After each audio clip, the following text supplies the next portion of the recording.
This is Marketing Careers Uncovered, and I'm Dave Hayward. I want you to picture this. You've just landed a marketing job you're not remotely qualified for. The kind of role you said yes to quickly, and you're now frantically Googling what you actually need to do and know to deliver. You show up on day one, no idea what you're doing, no existing credibility to fall back on, and the clock's already ticking for you to deliver. Now, most of us have had a version of that moment through our career.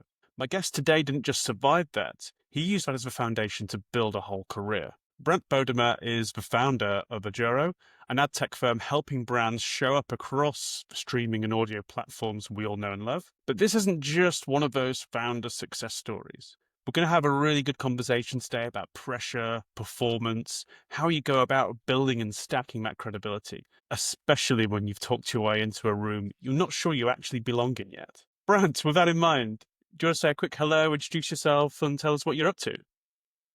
Absolutely. Thanks for the resounding intro. I hope if I have any clients listening, they know that's not a current story. That's a past story. We're qualified today. But as you said, my name's Brandt Bodamer, founder of Aduro.io, and we do all the things you mentioned and a little more. And I'm excited to be here talking with you, Dave. Bring us, so just give me a little bit of a flavor of what you actually do day to day at the moment, the kind of clients you work with. Paint a picture for us, if you could. Yeah, absolutely. Our primary focus in the technology that we're building is helping advertisers get their brand on all the popular streaming platforms, Hulu, Roku, Tubi, you name it. So day to day, I am fortunate enough that we've built this business a little bit that I'm not necessarily on the ground floor doing some of the technical stuff all our really smart and talented employees do, but I focus a little bit more on the bigger picture, let's say negotiations with the different publishers, like calling up NBC Universal saying, hey, we need this inventory for this client at this price, yada, yada. And also some of the bigger branding elements for the business and strategic initiatives. So it's a really exciting time for our business as we continue to grow. And I find it kind of rewarding to almost sometimes feel like I forget some of the real technical stuff that I was doing just 2 years ago. And I have, staff to take care of that and do an excellent job. So it's been a rapid transition and we're just learning more and getting better every single day. That's really great progress, though, over the 2 years. We've been very fortunate with the clients we've been able to partner with. And I know you asked what type of clients. I think, one thing that's, I always say when people ask this is when we first started, we're hustling. We had ideas of what target verticals we wanted to go after. But when you first start a business, you're kind of taking what you can get per se. And so through that, we've been able to develop kind of our niche where what we've been really, really good at and hone in on that. So a number of verticals we've done really well with is education, legal and law, think like mass tort or personal injury, retail, whether online or brick and mortar. And, we have a number of other verticals that are starting to grow quicker, like auto and things like that. But we have a wide breadth of clients and, it gives our team a really rounded set of experience working in all these different industries. Brilliant. So that's where you are now. But I'm really interested in how you got here. So let's Yeah. talk about that very first role and that very first experience. You ended up working overseas, but can you tell us a little bit more about that and how you got there and what that felt like? Yeah, absolutely. When I was in graduate school getting my MBA, is when my marketing career first kind of started. They had credits that they would give you if you took like an internship with the business. And me being, an ex, world backpacker in a different life, I wanted to go back overseas and see if I could do that internship. And so I just started mass applying to any internship that wasn't in the United States to see who would take me because I didn't have a ton of experience. And it's obvious, from a US perspective, it's highly competitive to get into like an overseas placement just because everyone wants to take advantage of that situation. And so quite frankly, I had, 4 or 5 different resume versions that, really honed in on different subsets of experience I had. And the first company to offer me a position was a e-commerce company in the Netherlands in Amsterdam. And they were looking to launch their brand in the US. And they wanted a American digital marketer to come help them facilitate that, have all the nuances to the language and the branding and stuff like that. And quite frankly, my marketing experience at the time was quite limited, but I had been to Amsterdam. I really liked the city. I was like, this sounds awesome. And they accepted me and I was on a plane, 2 weeks later, flying to Amsterdam, trying to find a place to live on, I think, Facebook or whatever some of the local sites were. And also reading, I believe it was like digital marketing for dummies or something on the plane over to try to get caught up and hit the ground running from there. So when you landed in that organization, did you feel out of your depth? Oh, I think I felt out of my depth before I landed in like trying to read up on the textbooks and the literature and all that stuff. But what I quickly realized is that, there are sound principles when whether you're talking about PPC, which what I was new to at the time. I'd never even done it before. But whether you're talking about PPC or just branding or just like general strategy, that marketing kind of taps into all of that. And if you can leverage other things you're good at, you can make an impact whether or not you have the relevant technical skills in a marketing fashion, especially considering they were launching effectively in a new country that had never heard of them. They were looking for any insight they could about, how do American consumers shop and things like that. And it's like, well, I've bought things before. You kind of have to, you kind of have to be confident, like, hey, I think this is the differences between what you're telling me about how Dutch and Italian and German shoppers shop and what I've seen, in my, at the time, 23 years old in America, how I've seen everyone shop there. So it definitely, there's an element that in me that still feels a little out of my depth. Like we're always pushing, even at Aduro now, we're pushing the boundaries and what, current tech applications can offer in our space. So I think I always kind of have that like underdog feeling of like I'm never the true 100% expert because I'm always hungry to learn more. And I think that like hunger for feedback and learning has allowed me to be successful in those roles, even though I did feel out of my depth. What were some of the few things that you were practically started doing then? What did you get stuck into? I was really, really fortunate at that internship because prior to them launching the American brand, they had launched in like most of, if not all of the Western European countries. So they had interns and employees from each of those countries on staff to manage that individual store. So they kind of had already built this like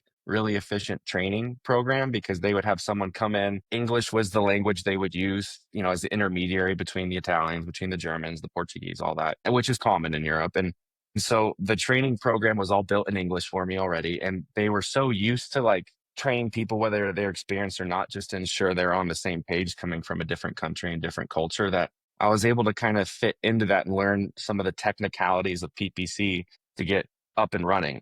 And then even though the existing in PPC, Google search, paid search campaigns, um, another advantage I had was, although none of them were in English, they had existing marketing campaigns in Dutch and Italian, all these different languages. And the data is universal, right? So yeah, I still remember some of the Dutch words for the phone cases we were selling and such, but the numbers were something you could read in any language, right? If I knew I was always good at numbers. I had a finance background, so without necessarily worrying about the technicalities at first, I was like, I can be proficient at just understanding the numbers from these other campaigns and trying to translate those into a new skill set, because data analysis is universal, and that's what I really honed in on when I got there, is leveraging that existing skill. You could quite easily have talked yourself out of this opportunity by saying, I don't have the technical skills from day one to deliver. But actually, one could argue the value that you had was, I understand the American consumer. I understand the way we shop, the way we experience things. And that's something that might have been quite hard for them to tap into at that point in time. I think, let's be honest, there's probably no shortage of Americans that want to live in Amsterdam, especially at 22 years old. So I didn't think I brought anything unique in that sense. But in actuality, and I've found this throughout my career, that when you get into a circle of people, whether it's in a team, a company, a group, like you tend to hyperfixate on what you're doing, and especially in marketing you can sometimes very easily forget what the outsider sees from your brand. And we struggle with this at Aduro sometimes because we talk about it and breathe it every single day, but our customers maybe talk about it and breathe it for 10 minutes a month. And so coming in as an outsider, whether it's PPC, whatever the industry is, like it can be easy to like maybe feel that you want to shy away from it, but don't forget that you are bringing a fresh outside perspective into that scenario that can be really valuable for that business. Because I think we can all agree that what I'm describing in terms of that social circle dynamic is not unique to myself or my company. It's across every industry, every brand.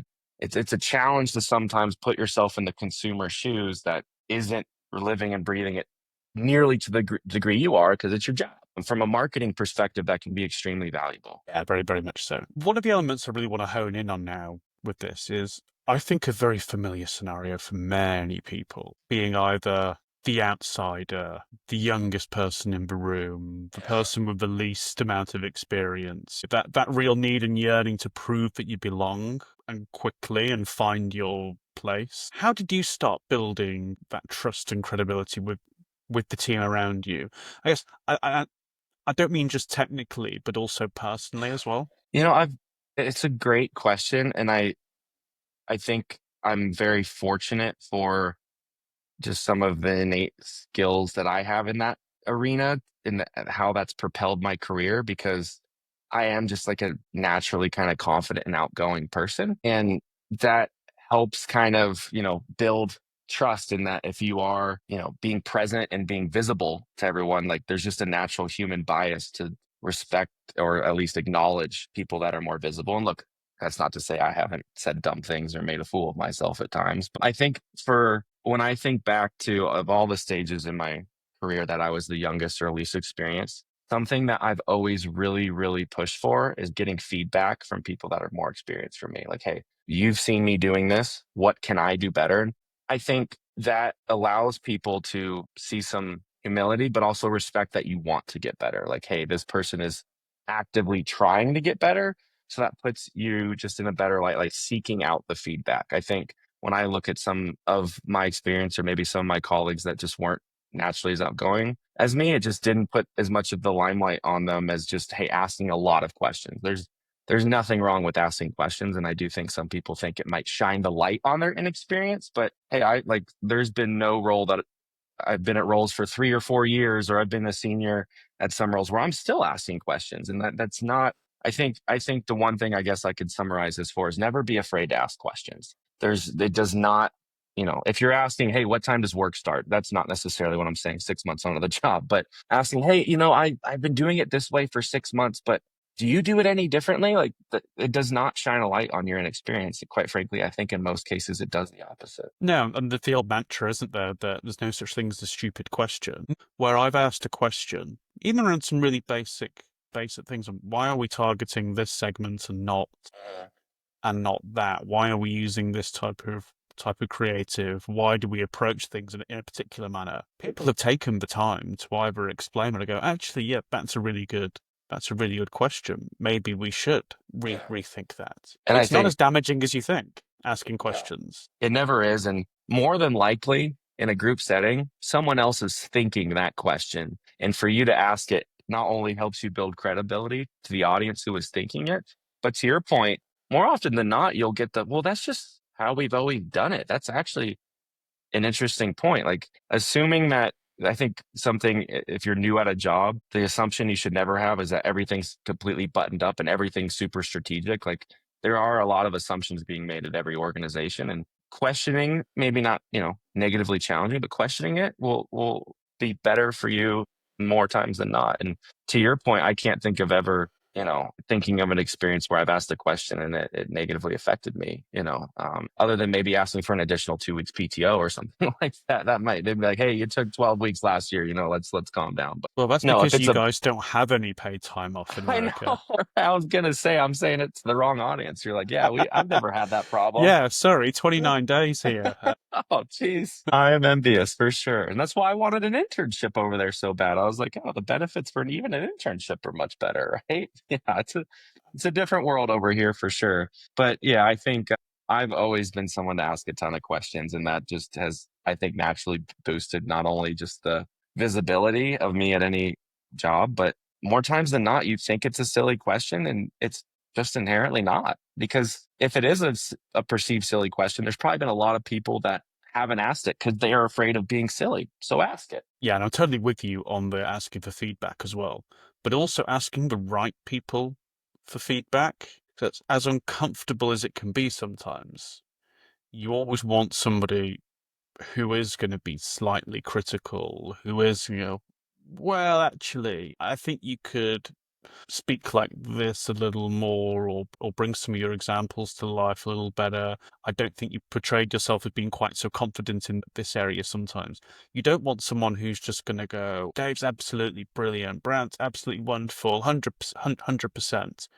You can't really do anything with that. I mean, it's nice. It's like a big hug. but it doesn't really propel you forward, does it? No, and I think in the times where I've gotten that feedback, like, oh, you're doing, I'm like, no, no, no, like, come up with something, even if it's minor or whatever. I want something to like work on, something to be better. And an analogy I'd give is if you're at a restaurant and the food was terrible, but you tell them it's great, they're going to keep serving that dish. If nobody tells them that it was under or over seasoned, um, they're going to keep serving it. And I know if we're taking jabs at country to country, I know everything over there is under seasoned, so that's just kind of par for the course. But if it was over seasoned, then you need to give that feedback. That's something that they would never know unless you told them, because they're similar to how I'm talking about groups tend to have groupthink. I'm sure like restaurants tend to have like, hey, they eat the same dish every day and they don't have different context. So if you're a restaurant and everyone is telling you it's good, it either is good or it's so bad that they don't want to tell you it's bad. So to your point about getting feedback, push to find the people that are willing to give you the tough feedback, because that's how you get better. That's why I love Gordon Ramsay's Kitchen Nightmares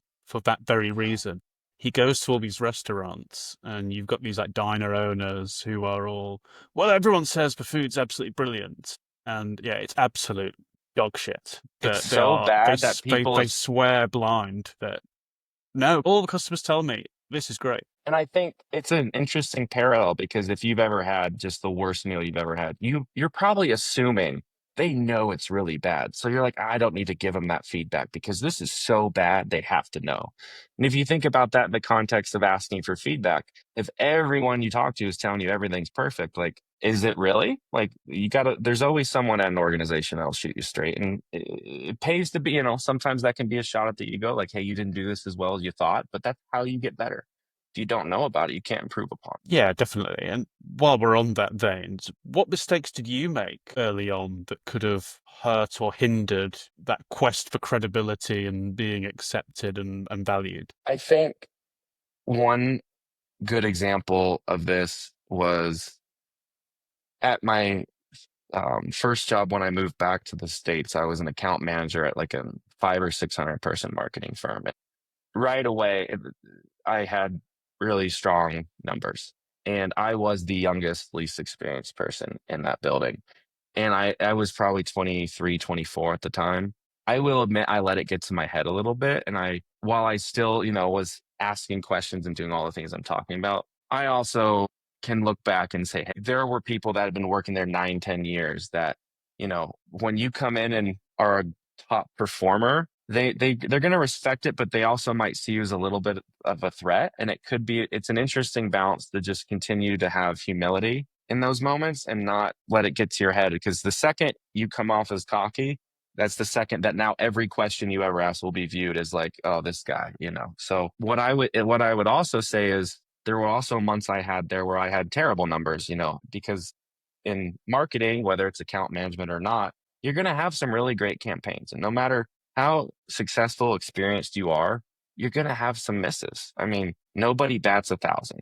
So if you let the highs, take you all the way up, you're going to have a tough challenge when something doesn't work and you're like, oh, shoot, am I not this amazing marketer? No, you still are. And I think something I've learned is you got to kind of have to mellow it out. Sometimes campaigns work so well and you just have to, hey, tomorrow they might not be working as well. So let's keep focused. Let's not just pat ourselves. Let's give ourselves a slight pat, but let's keep working and keeping our eye on the mission rather than, oh, we've done it. We're the best firm ever. We've driven an increase in results. We can all retire now. It's never the case. And conversely, I should say, when campaigns just don't work and you feel you've wasted a client's money, don't just throw in the towel and quit what you're doing. Okay, stay focused. Is there any pattern in the data that we can tweak? Are there slight adjustments? Were we looking at this wrong?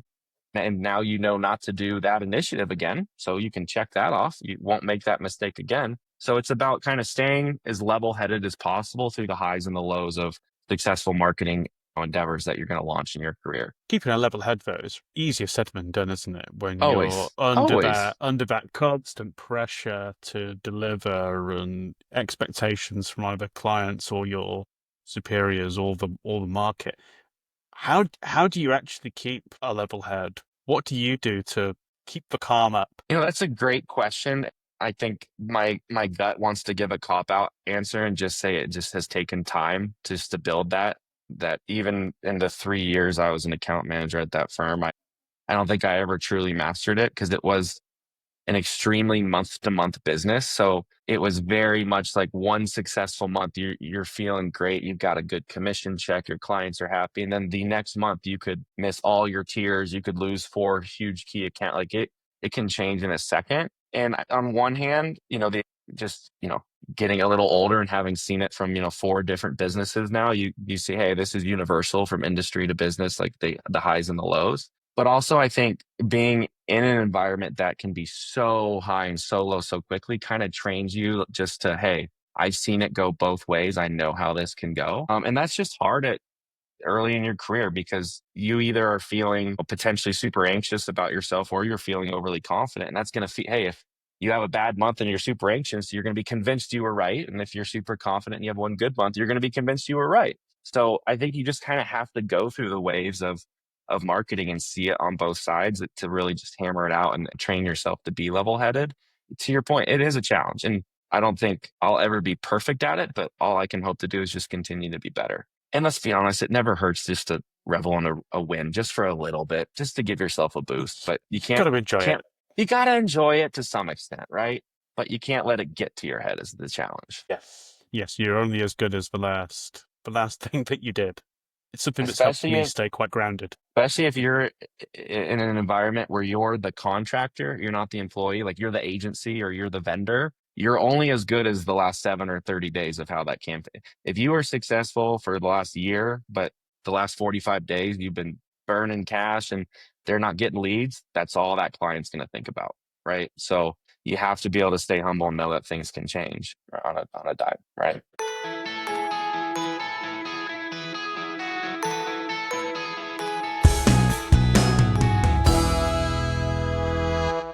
So let's talk about Ajura a little bit.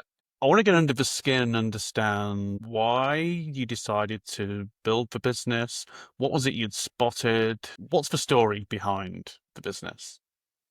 Absolutely. I think the short story is I was a director of marketing at a firm here in Denver, and we were advertising. When I stepped into that role initially, they were advertising on these streaming platforms, and I was new to them at that time, and I had a strong background in digital marketing up until that point, based on all the things we've talked about until now, and I could never marry the data coming back from streaming to like my background in digital marketing. I was like, hey, these ads are served over the internet. They're served to households just like social ads are. And there was just seemingly a disconnect. And what I basically determined, and it's not some like revolutionary thought, it's just like my assessment at the time, is all these like traditional broadcast stations were losing market share to streaming. So what they did is they started selling the streaming space. And so they as organizations had all of their staff trained on traditional for years and years and years and years. And to quickly pivot into streaming as such large organizations was challenging for them. And so that I could feel that as the buyer. And so when I quit my role there, I was just like, shoot, if I couldn't find a company to give me what I needed, then I'll give it a crack. And look, looking back, it probably would have been valuable to do a lot more market research and into the technology and stuff. But on the other side, I just went into it and started going, and we just started building momentum and building the business. So I don't spend a lot of time thinking about like whether I should have like slowed down at first, because quite frankly, I can't slow down right now because we've got a business to run. But there is something valuable about just like trusting your gut and saying, hey, I see an opportunity here. I think what I will share as well is just like think about the risk involved. When we first started, we just started as a managed service business. We didn't have to build our own technology from the ground up to start. We've grown since then to have our own developer team, and we're building some of the sweetest technology out there. But at the time, I could just get a piece of software someone else had built and serve these ads. So my capital outlay was rather low. So I was like, okay, if this doesn't work, so be it. But if that weren't the case, and hey, I would have to go out and hire developers from the get-go and burn the build before I could do it, then I would say, yeah, don't maybe just trust your gut. Do a little more research before you take on that risk. But I was able to find a path that was just rather low risk from a cash outlay perspective. So I said, what the heck? Let's give it a go. And here we are 2 years later with, a currently successful business that's growing and a great team. I'm thankful every day for the team we've been able to build. And technology that is unique in the marketplace that as a 2-year-old, I'm like, shoot, we built this. And it's cool every day to log into our software and do things that I'm like, we built this. Like it never gets old. Before we go into some of that, I'm quite intrigued by the gaps. You said you were spotting you couldn't marry up the Yeah. data. Now I'm not a deep expert in this particular space. It'd be really useful for me to understand, actually, what sort of stuff were you getting back from the streaming platforms, and why was that not useful or helpful to you? Oh, it's a great question. And while there's a number of examples at the time, there's been so much I've learned in the past just 2 years to look back and that even can expand upon that. But if we just focus on where I was at the time, one thing that always stood out to me was a metric called frequency, which is the average number of times a household has been served your ad. So if in the last 30 days, every household had your ad 6 times, your frequency was 6. And this was always reported as an average for the entire campaign. So you'd say, hey, if I'm targeting the city of Denver, I'm targeting all these households, and the average household was served 6 times. I'd be like, well, great, but does that mean I would always ask, what's the standard deviation of that? Did half of these people see it 1 time and half of the people see it 12 times? Because that gets you an average of 6. And if half of the people only saw your ad 1 time, I would argue you've wasted half your budget because one ad does not create lift. People do not remember if they've seen you 1 time. They've got to see it a number of times. And depending on your brand and what, that could be a different number. But 1 time isn't going to do the trick. And maybe if you're running a Super Bowl ad, that's different. But you're running local, streaming spots in the city of Denver, you're going to need more than one. And no provider could get me the standard deviation. It was always just like, hey, we went to the team and they're telling us it's pretty close, like it's a tight deviate. I'm like, if they're telling me that, why can't you give me the number? Oh, well, and Lack of transparency, isn't it? Which yeah, it starts to was lack erode of that trust. exactly. So I was like, this is data. If you can give me the average, it means you have the underlying data set to be able to calculate a standard deviation. You can't give me one and not have the data for the other, and no one could give it. Turns out, once we got into it, built our own software, it's because one of the few times in my career I was right. Most of these campaigns have a very, very large standard deviation on these averages. So we would see campaigns that, yeah, 50% of your budget's going to households 1 time, and the other half might be serving people so many times you're starting to rub them the wrong way. And I'm like, this is not an effective campaign here. We need to be able to tighten this average up. And I think, there were a few other examples, but I think one of the challenges was since I was dealing with the local broadcast stations, is you also had a seller who didn't really understand the underlying data and technology that would have to go back to the team. And it was just playing this game of telephone where I was like, the service isn't there. The data certainly isn't there. And if I can combine a service level and give transparency on that data set, I'm like, that's what I would want as the consumer. And that's what we went for. I haven't come across an organization now that isn't using the terms data driven or data led. So access to this sort of stuff is just crucial now, and it's not good enough to hide behind, well, the team don't really have this, or we don't really report on that. It Yeah. needs to And be all laid bare, doesn't it? And speaking about things that every company says these days, AI. Oh, it's AI, data driven, AI, AI, AI. And there are a lot of challenges with what AI is truly capable of these days. But something it is really good at is taking normal person language and translating that into maybe slightly more technical language. And so, what we've used AI primarily for and built a tool for is taking I'll just say, let's say the average non data scientist language, being able to build a chatbot essentially that can take that and then write complicated queries to pull data from these complex data sets and give you tangible answers. So if I were to go to our chatbot and say, what's the standard deviation of this frequency for these 7 zip codes? It can write a JSON query in, 2 seconds to go pull that data. We don't use AI for like the optimization like that everyone pushes these days, but in an environment where it doesn't control anything, but you're using it to help understand these vast data sets, we found it to be rather powerful. So to your point, whether or not it's data driven or AI that you're pushing, I think it's also good to like understand what that data is driving, what that AI plays a part in at the organization. Because once everyone's saying it and everyone says data driven, okay, what data is driving what action at that campaign? Yeah, someone somewhere really needs to understand how the machine works. Otherwise, the blind is just leading the blind, really. but no good comes from that.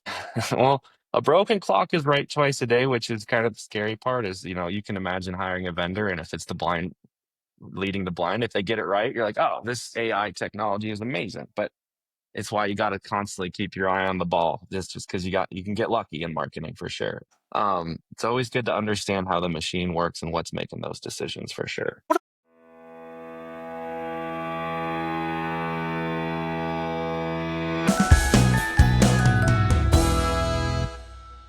What about the actual practicalities of building a company from the ground up? Was that different to what you expected? Were some things more challenging? Were bits easier than you imagine? That's a great question because I don't have a technical background. I don't understand the different code. Well, I know a lot more than I did 2 years ago, but I didn't know what the different coding languages were, how database architecture should look.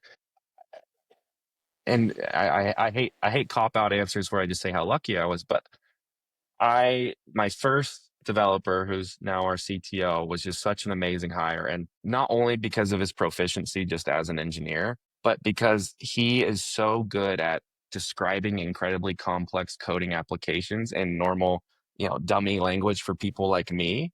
And so the challenge for me has been able to progress that and get more technical to communicate my background in marketing to him in terms of what we need to build. And then his challenge has been to describe those technical, the database architecture, the compute power, and all of those things. And hey, you might want this, but that takes exponentially more compute than if we do this over here in this setup. We don't get there. And those are the challenges that I've had to learn a lot about, okay, when you give a non-engineer, the wish list, they're going to come up with probably the most expensive things.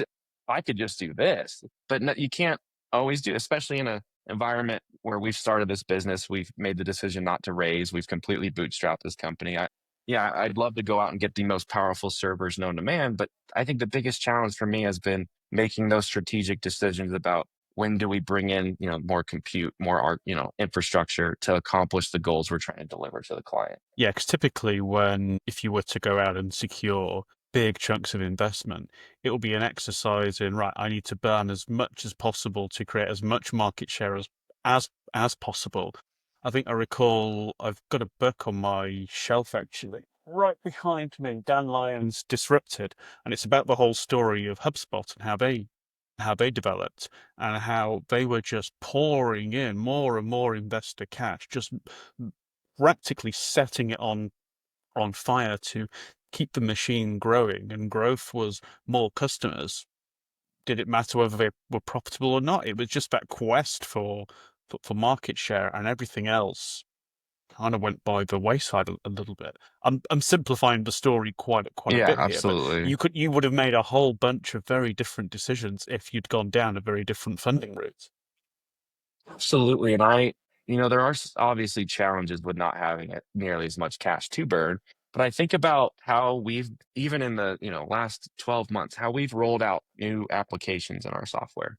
And I think about, okay, if I had 10 other engineers on the team, quadruple our size or whatever, how would we have gotten so pinpoint in managing that rollout with our small team? We're able to be very strategic and we don't, there's no time to train. We're not bringing on 10 every couple months that we then have to train and then show all the existing code base to. And yeah, it might make us slower to roll things out, but we have a very, very efficient, powerful system that's not just this hodgepodge of different teams all working together, to your point, to get something to market that may or may not be successful. And granted, when you have that much cash, you're betting that some of it won't be, some of it will be, but we have to be profitable every month. And that trains us to build a really efficient infrastructure that I think is going to end up being, if not already, better for the client because we've built it with efficiency in mind because we don't have all that cash to burn. So the end customer gets a better deal because we don't have all this crazy overhead and bloat to have to, take account for. So I'm very grateful and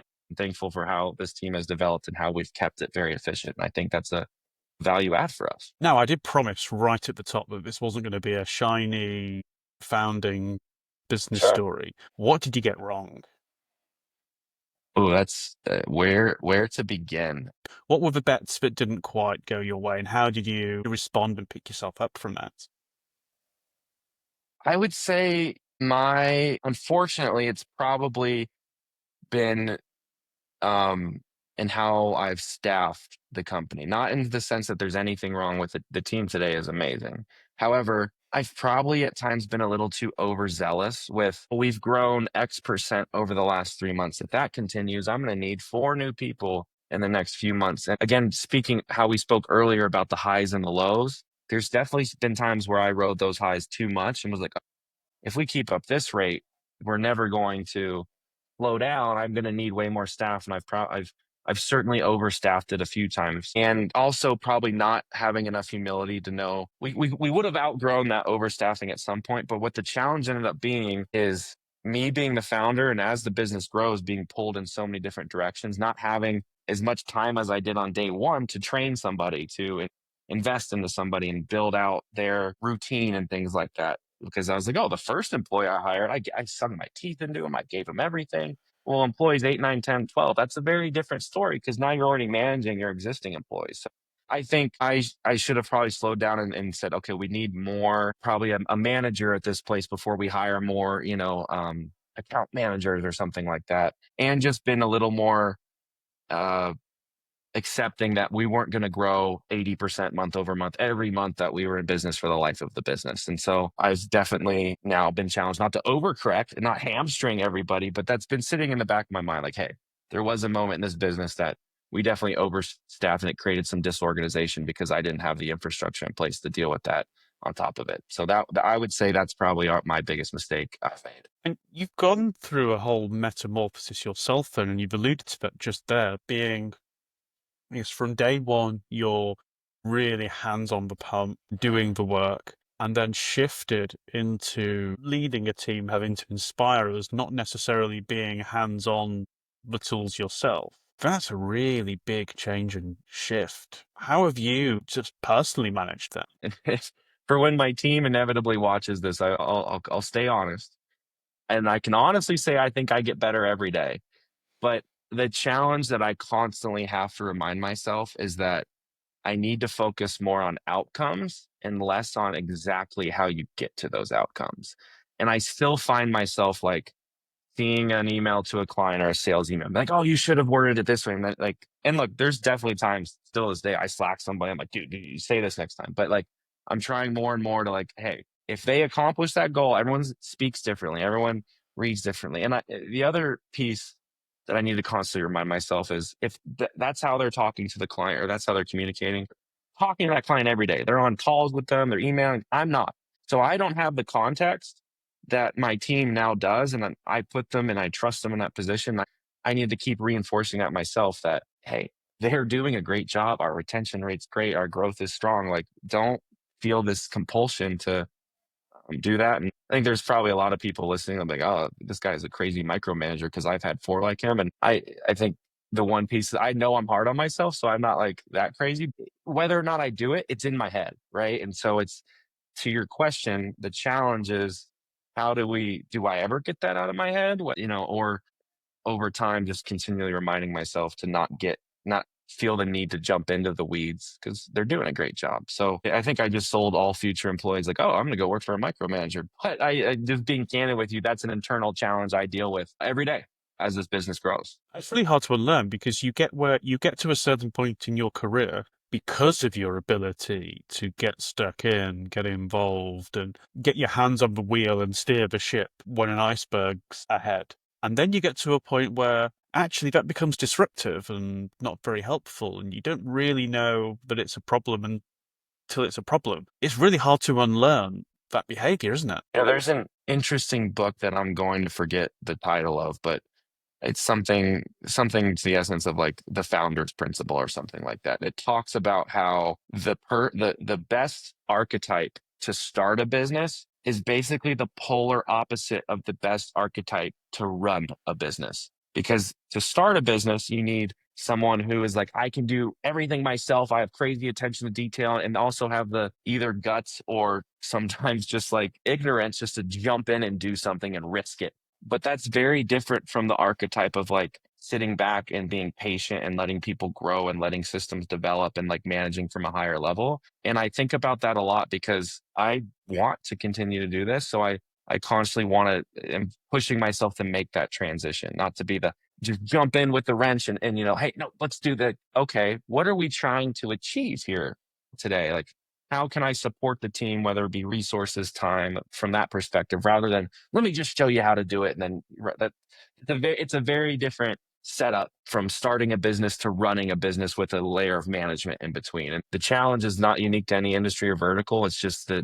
growth of teams, organizations, and businesses. And now you're sat on the other side of the table with people who are fresh out of school or university or wherever looking for roles. What do you look at? What do you look for in individuals that screams, okay, this person's credible and can add a lot of value to the organization?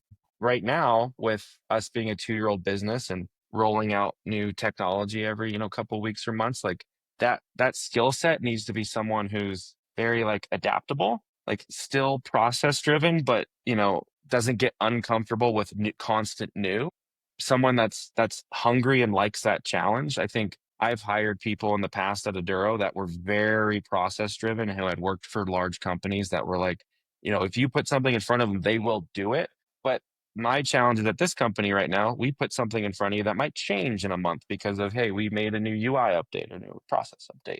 And that's a different, like a different skill set than the hyper process person. So I think someone that is hungry and likes that kind of challenge and is adaptable to change. And I think if we're talking about specifically like the less experienced, like fresh out of college, I think not only in our industry, but in a lot of like tech spaces, things are getting so hyper specialized as technology continues to develop that you're never going to be able to learn all of those things in a 4-year university anyway. So what I look for isn't like, do you understand how this whole entire system works hand in hand? There's in our supply chain, there's like 17 different parties. I doubt anyone understands how every single piece works, right? But someone that is eager to learn and like shows that, and I think doesn't try to play off that I've done tons of this. No, I don't care if you've done it before. I care if, hey, are you hungry and eager to learn? And do you get on the interview and ask a lot of questions about the business because you're eager? Or do you get on the interview and, yeah, I can do that. People that ask questions on the interviews, I love. I'm like, this is someone who wants to continue to push us. Hey, we're an evolving company. If they're asking a lot of questions on day one, that's someone who wants to push us and make us better. And what kind of questions are good questions that show that ability to be adaptable, be hungry? Yeah, that's another great question. And, if it's like an engineer, I even on this podcast, I've talked a lot about, oh, we have this great technology. I haven't even really gone into like what that is. I think someone that's going to be using that says, okay, what can you explain what value that software provides versus what's on the market? Why? I like why as consumer. If I'm a consumer, why would I use your software? If I'm a consumer, why would I do business with you versus someone else? And I don't take that as like a challenge, like an affront to us. It's like that's someone who's trying to get into that unique value proposition who can take that and then, run with it or grow with that. Well, there's always what does your business do and all that. So you should probably have that research before you talk to someone. But I like the role play questions like, hey, if I'm this person, what does your technology do for me that those guys over there doesn't do? And that's a really good also way to flesh out if someone's just blowing hot smoke about, oh, it's just tech. It's so great. It's the best. Or can they define it in 3 minutes It's all or less? AI It's driven all AI. It's AI. insights. It's great. It's great. Best. AI data driven insights there. That's the slogan for the day, right? Yeah, run for the hills if that's all you hear. Exactly. I agree. I agree.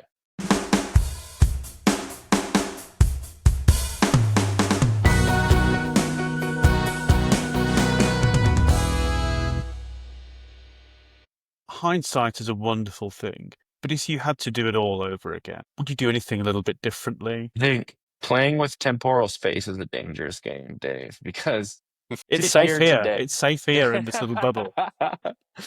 I sit here today extremely happy and proud of where I'm at and what we're doing. So I hesitate to say I'd change anything because, well, that would that have put me in a different place than I like where I'm at.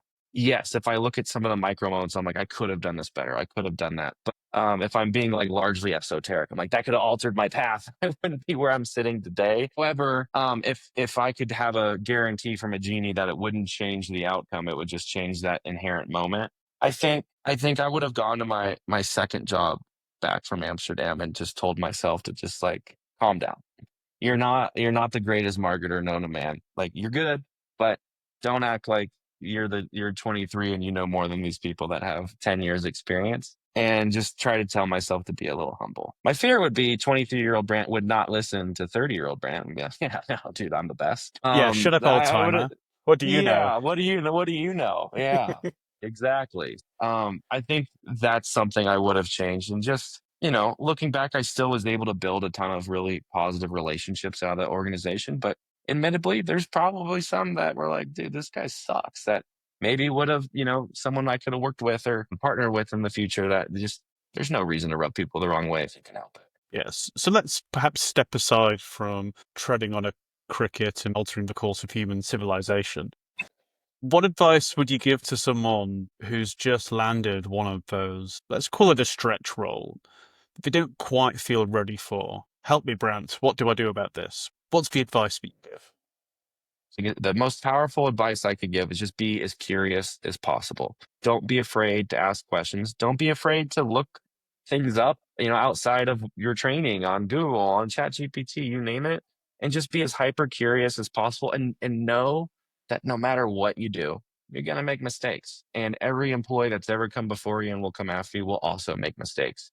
And your management team is not, fixated on a singular or, handful of mistakes you may make. That you're going to have a much more impactful career if you start building connections, whether that's through questions, whether that's through relationships, but just be as curious as possible. And if momentum offers something up, ride momentum. There are so many different industries, verticals, companies you could end up at. One is not necessarily better than the other. So much of it can just come down to time, place, and circumstance. So if an opportunity presents itself, don't be afraid to jump on it. Brilliant. That's all we've got time for today. So thank you so much, Brent, for sharing not just the highs, but actually some of the scrappier, more practical stuff as well. Those real moments where you've got to move fast, you've got to level up, you've got to take the jump and really get into the data and understand what it takes to get further along. Absolutely. It was a pleasure talking with you today. Thanks for having me and looking forward to chat with you again in the future. Brilliant. And thank you so much for joining us today. If you enjoyed today's conversation, don't forget to subscribe for future episodes, leave a review, or share with your friends and colleagues. See you next time.